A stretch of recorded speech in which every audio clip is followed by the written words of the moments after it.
Hello students, આજે આપણે chapter 3માં આગળ વાત કરીએ. તો ચેપ્ટર 3ની અંદર હવે આપણે લાસ્ટમાં જોયું હતું વિશિષ્ટ વાહકતા, અવરોધ, બરાબર છે, અવરોધકતા, મોલર વાહકતા, એ બધા આપણે જે સૂત્રો હતા એ જોયા હતા. હવે આગળ આપણે જોઈએ કોયડો 3.4.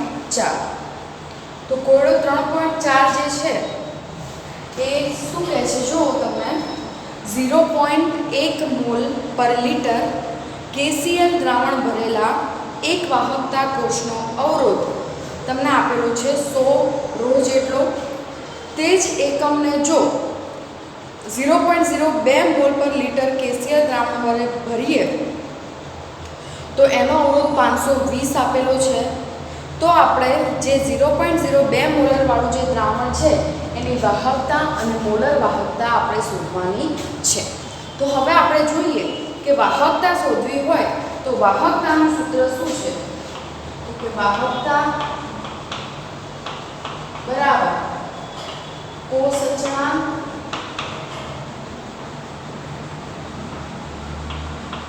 ભાગ્યા અવરોધ. હવે આપણને અવરોધ તો આપેલો છે પણ કોષ અચળાંક ખબર નથી. તો આપણે વાહકતા શોધવી હોય તો આ બંને વસ્તુ ખબર હોય તો આપણને વાહકતાનું મૂલ્ય મળે. એટલે સૌથી પહેલા આપણે શું શોધવું પડશે? તો કે કોષ અચળાંક. તો કોષ અચળાંક બરાબર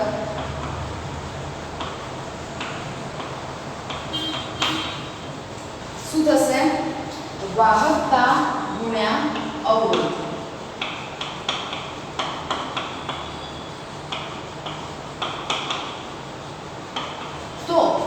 તમને જે પહેલો કોષ આપેલો છે 0.1 મોલર વાળો, બરાબર છે, તો એની વાહકતા તમને આપેલી છે 1.29.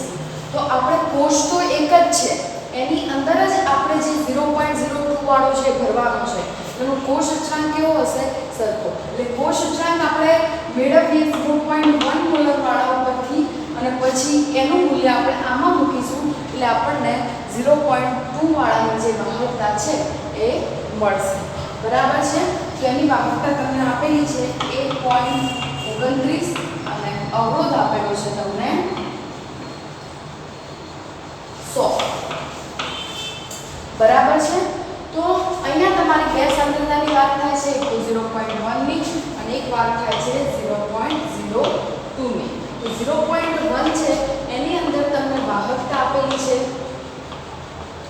કેટલી? તો કે 1.29 અને અવરોધ આપેલો છે તમને 100. આનો અવરોધ આપ્યો છે તમને 520. બરાબર છે. તો આ રીતે આપણે હવે વાહકતા આપણને આ કેટલું મળ્યું? 1.29 ગુણ્યા 100 કરીશું એટલે શું થશે?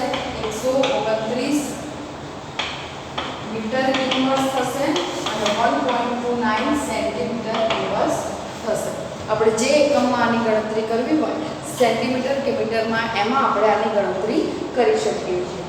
હવે આપણને શું આપ્યું છે? વાહકતા બરાબર કોષ અચળાંક ભાગ્યા અવરોધ. તો આ આપણો કોષ અચળાંક મળી ગયો આપણને. હવે આ સૂત્રમાં આપણે મૂકીએ તો કોષ અચળાંક ભાગ્યા અવરોધ. અવરોધ કેટલો આપેલો છે મને? 520. બરાબર છે. અને કોષ અચળાંકનું મૂલ્ય હું શું લઈશ? 129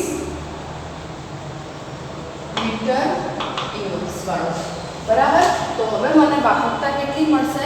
તો વાહકતા આપણે અહીંયા મીટરમાં લીધો છે એકમ, એટલે વાહકતા આપણને સિમન્સ મીટર ઇન્વર્સમાં મળશે. જો આપણે સેન્ટીમીટર વાળો લીધો હોત તો આપણી વાહકતાનો એકમ કેવો આવત? તો કે સિમેન્સ સેન્ટીમીટર ઇન્વર્સ જેટલો આવે. બરાબર છે. તો હવે આપણને આનું સાદુરૂપ આપીશું એટલે શું મળશે? વાહકતા મળશે. તો જોઈએ અહીંયા વાહકતા આપણને કેટલી મળે છે? તો કે 0.248 સિમેન્સ મીટર ઇન્વર્સ. તો આ રીતે આપણને સૌથી પહેલાં શું મળી ગઈ? વાહકતા મળી ગઈ. હવે આપણે શું શોધવાનું છે? તો મોલર વાહકતા શોધવાની છે. તો મોલર વાહકતાનું સૂત્ર શું છે?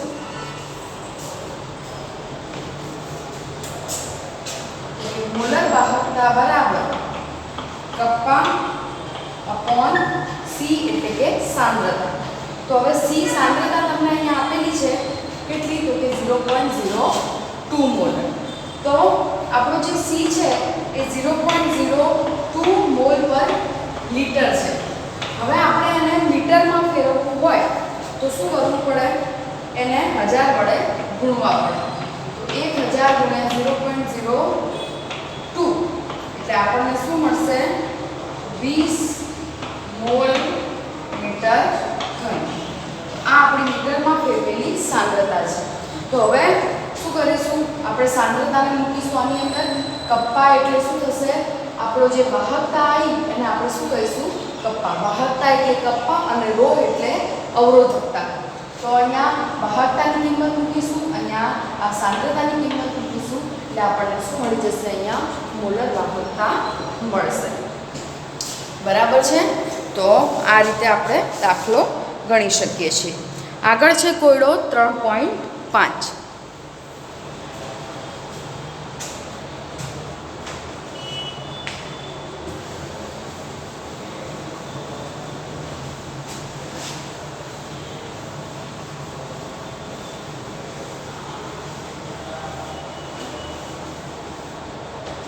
તો જે તમારો કોયડો 3.5 છે એની અંદર શું કીધું છે? જો કે 1 સેન્ટીમીટર વ્યાસ અને 50 સેન્ટીમીટર લંબાઈના સ્તંભમાંના 0.05 મોલ પર લિટર NaOH દ્રાવણનો અવરોધ આપેલો છે તમને. તો અવરોધકતા શોધવાની છે. અવરોધ અને અવરોધકતામાં ફેર. અવરોધ હોય તો R અને અવરોધકતા હોય તો ρ. બરાબર છે? વાહકતા એટલે કે કપ્પા અને મોલર વાહકતા આપણે શોધવાની છે. તો અહીંયા જુઓ તમને સ્તંભ કીધો છે. સ્તંભ હોય બરાબર, તો એ આવો હોય કંઈક.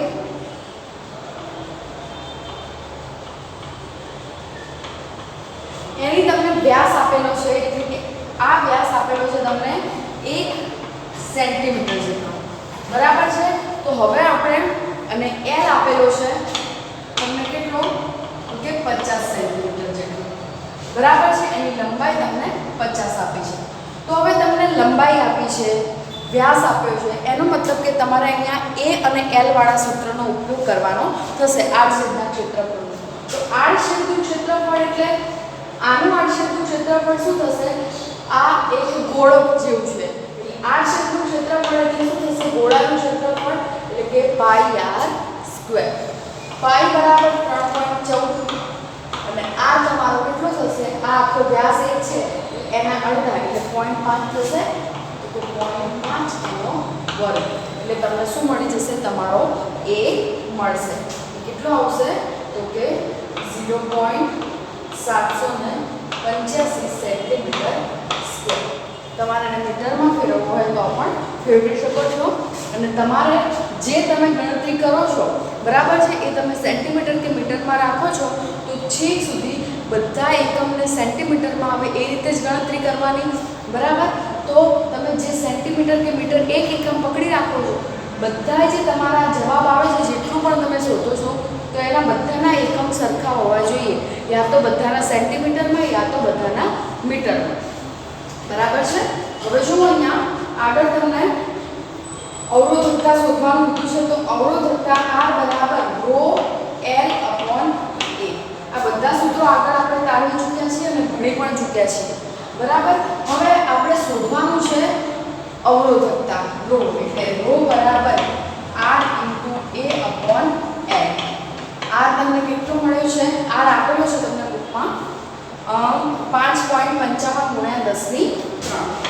5.55 × 10⁻3 એ તમને કેટલો મળ્યો? 0.785. L કેટલો છે? તો કે 50. આ બધી કિંમત મૂકશો એટલે તમને શું મળી જશે? ρ મળી જશે. બરાબર છે? તો તમારો ρ જે મળે છે કેટલો મળે છે? 87.135 ρ સેન્ટીમીટર. તો આપણને શેમાં મળ્યું? સેન્ટીમીટરમાં. કારણ કે આપણે આ બધું શેમાં લીધું છે? સેન્ટીમીટરમાં લીધું છે. માટે આ જવાબ પણ આપણને શેમાં મળે છે? સેન્ટીમીટરમાં મળે છે. હવે આપણને આગળ શોધવાનું શું કીધું છે? તો કે વાહકતા. તો વાહકતા શોધવાની કીધી છે, બરાબર છે. તો આપણને ખબર છે કે વાહકતા અને અવરોધકતા એકબીજાના વ્યસ્ત પ્રમાણમાં છે. તો એકબીજાના વ્યસ્ત પ્રમાણમાં હોય એટલે આ જે આવ્યું છે વાહકતા કે બરાબર 1/ρ. તો 1 આ જે આન્સર આવ્યો છે એને આપણે કરીશું, બરાબર. તો 1 જે આન્સર આવ્યો છે કરીશું તો આપણને શું મળી જશે? આપણી વાહકતા 0.01148 સિમેન્સ સેન્ટીમીટર ક્યુબ. તો આપણો એકમ શેમાં મળ્યો? સેન્ટીમીટરમાં. તો આ રીતે આપણે જેટલા પણ દાખલા ગણીએ છીએ એ બધા દાખલામાં જે પણ એકમ તમે પકડી રાખો છો એ એકમ જ તમારે, પછી એવું નહીં કે 1 સેન્ટીમીટરમાં કરવું, બીજો મીટરમાં, એ રીતે કરવાનું નથી. બધામાં પછી સેન્ટીમીટર વાળો જ આન્સર આવવો જોઈએ. હવે આપણને શોધવાનું શું કીધું હતું? અવરોધકતા, વાહકતા અને મોલર વાહકતા. તો અવરોધકતા શોધી આપણે, વાહકતા શોધી. હવે બાકી શું રહ્યું? તો કે મોલર વાહકતા. તો મોલર વાહકતા બરાબર K/C ગુણ્યા 1000. આપણે સેન્ટીમીટરમાં શોધવાનું છે એટલે. તો અહીંયા શું થશે? K એટલે કપ્પા એટલે કે વાહકતા. એ તમને કેટલી મળી? અહીંયા જુઓ તો કે 0.0 ગુણ્યા 1000 ભાગ્યા તમને સાંદ્રતા આપેલી છે, જુઓ 0.05 મોલ પર લિટર NaOH એટલે શું થશે? 0.05. તો આનું આપણે સૂત્ર મૂકીશું એટલે આપણને શું મળશે? જવાબ મળશે. તમને બુકની અંદર મીટર વાળો એકમ મૂકીને પણ ગણતરી કરવા માટે આપેલું છે, તો તમે એ પણ જોઈ શકો છો કે ભાઈ મીટર મૂકીશું તો કઈ રીતે ગણતરી થાય. મેં તમને અહીંયા સેન્ટીમીટર વાળું બતાવ્યું છે, તમારે બુકમાં મીટર વાળું જોઈ લેવાનું, બરાબર છે. કંઈ નથી, ખાલી સેન્ટીમીટર જે છે એને મીટરમાં કન્વર્ટ કરી અને એ પ્રમાણે આપણે કિંમત મૂકીશું તો બધામાં આપણને મીટરવાળા જવાબ મળશે. ક્લિયર? તો હવે આગળ આપણે જોઈએ વાહકતા અને મોલર વાહકતાનું સાંદ્રતા સાથે વિચરણ. તો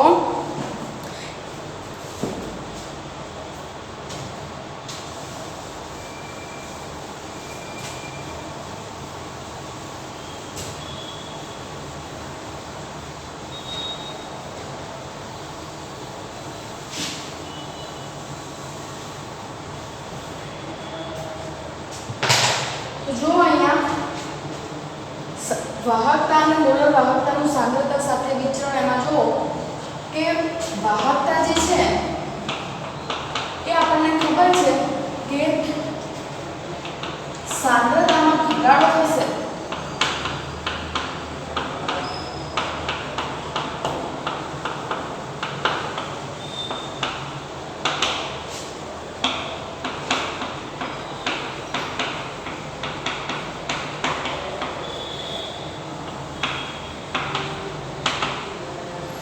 વાહકતા એવી છે કે જે સાંદ્રતામાં તમે ઘટાડો કરો છો તો ઘટે છે, અને મોલર વાહકતા એવી છે કે સાંદ્રતામાં ઘટાડા સાથે વધે છે, બરાબર છે. તો અહીંયા આપણે વાત કરવાની છે નિર્બળ વિદ્યુત વિભાજ્ય અને પ્રબળ વિદ્યુત વિભાજ્યની. તો આપણે મોલર વાહકતાનું સૂત્ર જોઈએ તો મોલર વાહકતા બરાબર KA/L બરાબર. હવે અહીંયા જુઓ તમે મોલર વાહકતામાં આપણે L બરાબર 1 લઈ લઈએ અને A બરાબર અહીંયા V એટલે કે કદ લઈ લઈએ, બરાબર છે. તો શું થશે? K × V/1 એટલે મોલર વાહકતા બરાબર શું મળશે આપણને? કપ્પા × V કદ.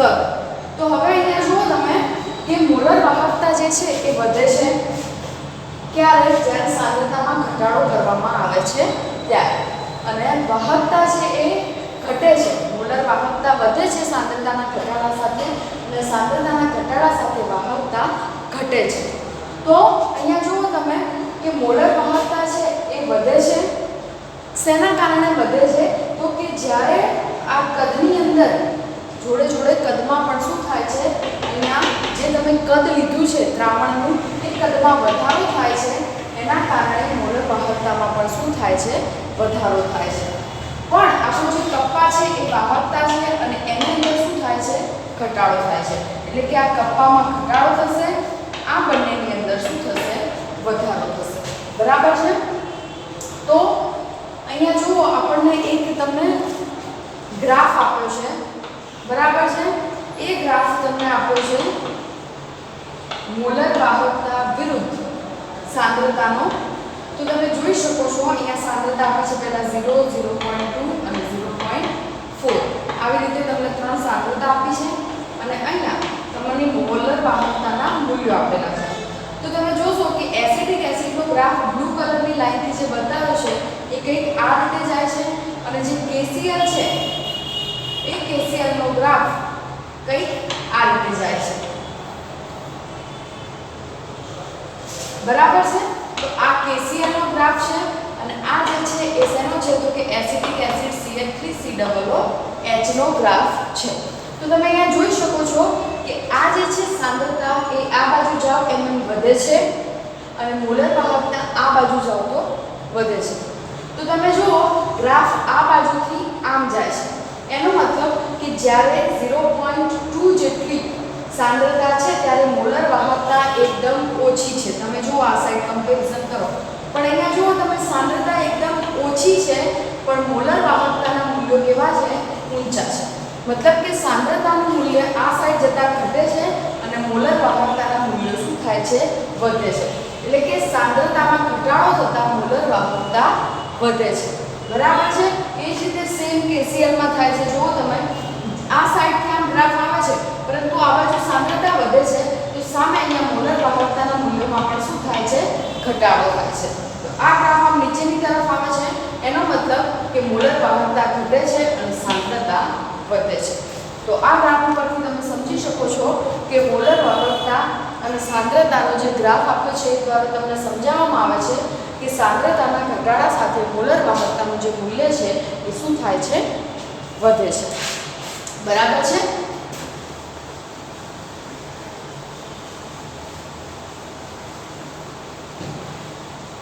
હવે અહીંયા આ તમારી x અક્ષ છે અને આ તમારી y અક્ષ છે. કોનો છે? અહીંયા સાંદ્રતાનો આલેખ છે અને અહીંયા મોલર વાહકતાનો. તો આપણે y બરાબર mx c લઈએ તો અહીંયા તમારો y થશે -a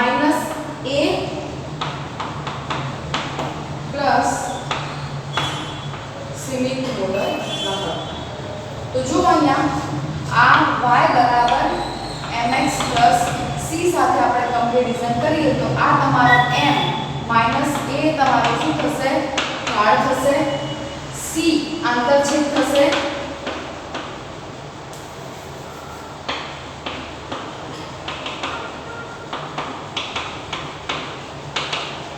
અને x વિરુદ્ધ y નો તમારો શું થશે? આલેખ થશે. બરાબર છે? તો આ રીતે તમે જુઓ કે આપણે y બરાબર mx c સાથે સરખાઈ અને ઢાળ અને આંતરછેદના મૂલ્યો આપણે મેળવી શકીએ છીએ. બરાબર છે? તો અહીંયા તમે જુઓ કેટલાક વિદ્યુત વિભાજનની વાત કરી છે, જેમ કે NaCl,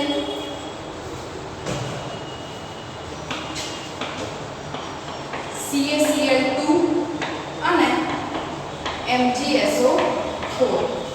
તો અહીંયા જો તમે Na ઉપર +1 હોય, Cl ઉપર -1, આના ઉપર +2 હોય, આના ઉપર -1, અહીંયા બંને ઉપર શું હોય? 2. એનો મતલબ કે આ એક પ્રકારનો, આ બે પ્રકારનો અને આ બે પ્રકારનો વિદ્યુત વિભાજ્ય છે. તો એ વિદ્યુત વિભાજ્ય કઈ રીતે નક્કી થશે? તો એની સંયોજકતાના આધારે. તો જે એક જેવા હોય વિદ્યુત વિભાજ્ય, જેમ કે એક પ્રકારના બે વિદ્યુત વિભાજ્ય હોય તો એનું જે મૂલ્ય છે એ કેવું હશે? સરખું હશે. તો એના જે વાહકતાના મૂલ્યો છે એ તમને કેવા મળશે? સરખા મળશે. બરાબર છે? અહીંયા તમને કોલરોસનો નિયમ આપેલો છે. એને ઘણા બધા વિદ્યુત વિભાજ્ય ઉપર કામ કર્યું છે અને એના આધારે એને ઘણા બધાના મૂલ્યો મેળવ્યા છે. તો અહીંયા તમને જો કોલરોસના નિયમ પ્રમાણે તમને KCl, NaCl કોના મૂલ્યો આપ્યા છે? KCl, NaCl, પછી આપ્યું છે KBr -NaBr અને KI અને NaS. મતલબ કે સોડિયમ અને પોટેશિયમના અલગ અલગ ક્ષાર લીધા છે, એની બાદબાકી કરી છે અને એના જે મૂલ્યો આવે છે એ કેવા આવે છે? એક સરખા આવે છે. તો આ ત્રણેયના મૂલ્યો કેવા મળે છે? તો કે એક સરખા મળે છે. પછી તમને કીધું છે અહીંયા NaBr માઈનસ NaCl અને KBr માઈનસ KCl. અહીંયા સોડિયમ અને પોટેશિયમના જે સોલ્ટ હતા એની બાદબાકી કરી છે.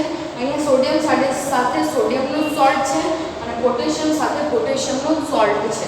તો આ ત્રણેયના મૂલ્યો સરખા મળે છે કોલબ્રુકના નિયમ પ્રમાણે અને અહીંયા આ બંનેના મૂલ્યો સરખા મળે છે. બરાબર છે?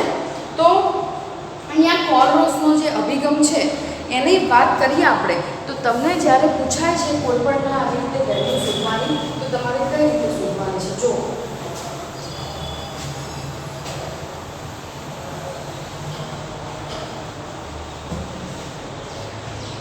તો ધારો કે તમને એમ કે NaCl ની સીમિત મોલર વાહકતા શોધો.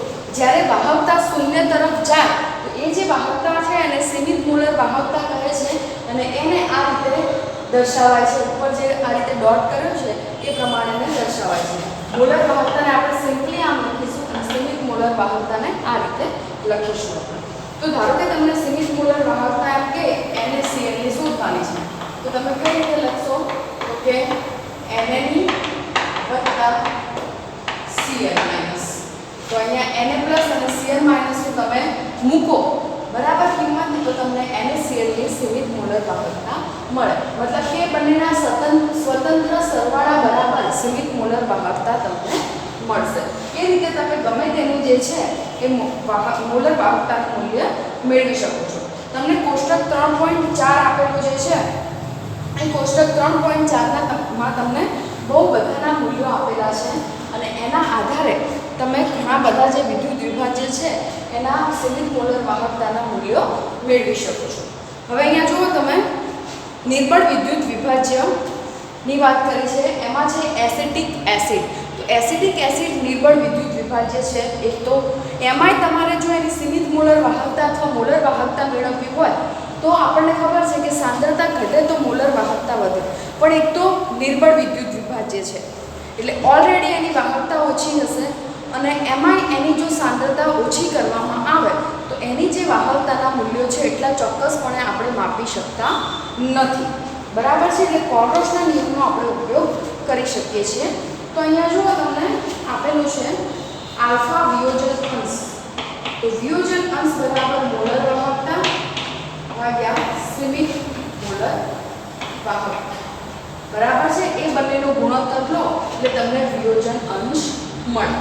તો હવે વિયોજન અંશ જે છે આપણે એસિડિક એસિડ માટે તમે ધોરણ 10 ની અંદર 7મા ચેપ્ટરમાં જે તમારે સંતુલન આવતું હતું બરાબર, એસિડનો વિયોજન અચળાંક અને બેઝનો વિયોજન અચળાંક Kn Kb એવું, તો એમાં તમે કંઈક આવું સૂત્ર જોયું હતું કે બરાબર C α² / 1 - આલ્ફા. તો આલ્ફાની કિંમત આપણે આ બંનેની અંદર મૂકીએ તો શું થશે?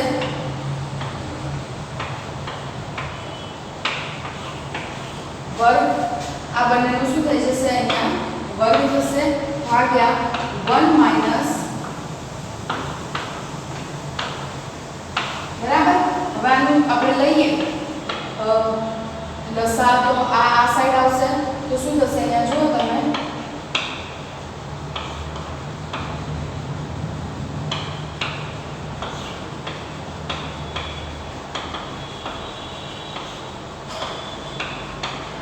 તો જો આ બંને શું થઈ જશે? ઉડી જશે, કેન્સલ આઉટ થશે એટલે તમારું જે સૂત્ર મળશે એ આવું મળશે.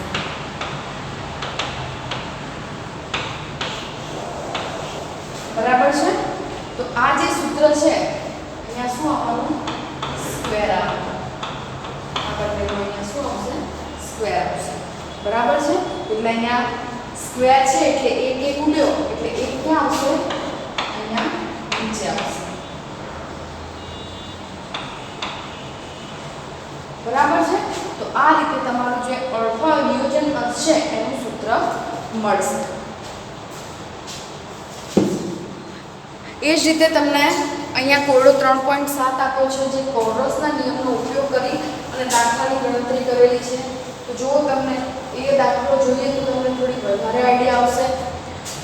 તો જો અહીંયા તમને કીધું છે CaCl2 અને MgCl2. તો અહીંયા જો તમારે CaCl2 નું શોધવું હોય તો શું કરવું પડે? અહીંયા Ca+2 વત્તા Cl માઈનસ. હવે તમને Ca અને Cl ની જે વેલ્યુ છે એ આગળ કોષ્ટક 3.4 માં આપેલી છે. તો એની વેલ્યુ મૂકીશું આપણે. તો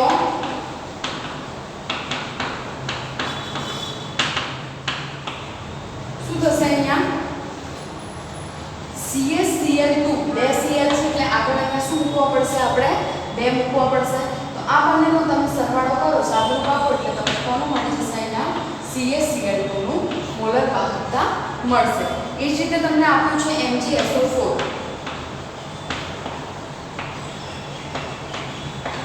તો શું થશે? અહીંયા જો Mg+2 વત્તા SO4 માઈનસ 2. તો આ બંનેની કિંમત કોષ્ટક 3.4 મુજબ મૂકીએ આપણે તો શું છે એની? તો 106 વત્તા 160. તો આ બંનેનો સરવાળો કરો એટલે તમને આની સીમિત મોલર વાહકતાનું મૂલ્ય મળશે. તો આ રીતે આપણે કોયડો 3.8 છે એને ગણી શકીએ છીએ. એ જ રીતે છે કોયડો 3.8. તો જો તમે કોયડો 3.8 જે છે એ થોડો અલગ છે. એની અંદર તમને NaCl, HCl અને આ ત્રણના મૂલ્યો આપેલા છે. બરાબર છે? એ ત્રણના મૂલ્યો જે છે એ તમને આપ્યા છે 12.126.4, 425.9 અને 91. બરાબર છે? તો હવે તમારે કોનું શોધવાનું છે? HAC. HAC એટલે એસિટિક એસિડ થાય અને NaSC એટલે સોડિયમ એસિટેટ થાય.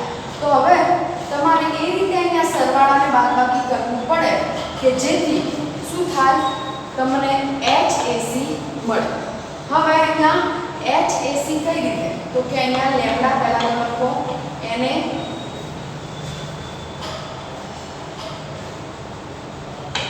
plus lambda AC plus lambda H વત્તા lambda Cl minus lambda Na minus lambda Cl minus. હવે આની અંદર શું કરવું પડે કે NaC અને HCl નો સરવાળો કરવો પડે અને એની અંદરથી NaCl બાદ કરવો પડે. કેમ?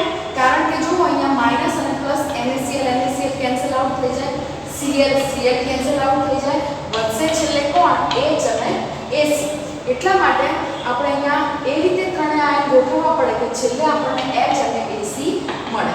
એટલે પહેલા NaC ની કિંમત 91 વત્તા HCl ની કિંમત 126.4 માઈનસ NaCl ની કિંમત 425.9. આ જે કિંમત આપણે મૂકીશું અને જે મળશે, બરાબર છે, એ આપણો શું થશે? આન્સર થશે. તો આ રીતે આપણે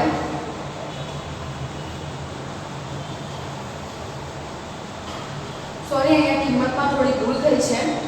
જે તમારી HCl ની કિંમત આપેલી છે એ કેટલી છે? તો કે એ છે 425.9 અને આની આપેલી છે 126. બરાબર છે? તો આ રીતે આપણે સાદુરૂપ આપીશું તો આપણને એસિડિક એસિડ એટલે કે HAC ની કિંમત મળશે. તો આ રીતે કોલરોસનો જે નિયમ છે એનો ઉપયોગ કંઈક આ રીતે થાય છે. આજે આપણે આટલું રાખીશું. બીજું આપણે નેક્સ્ટ લેક્ચરમાં જોઈશું.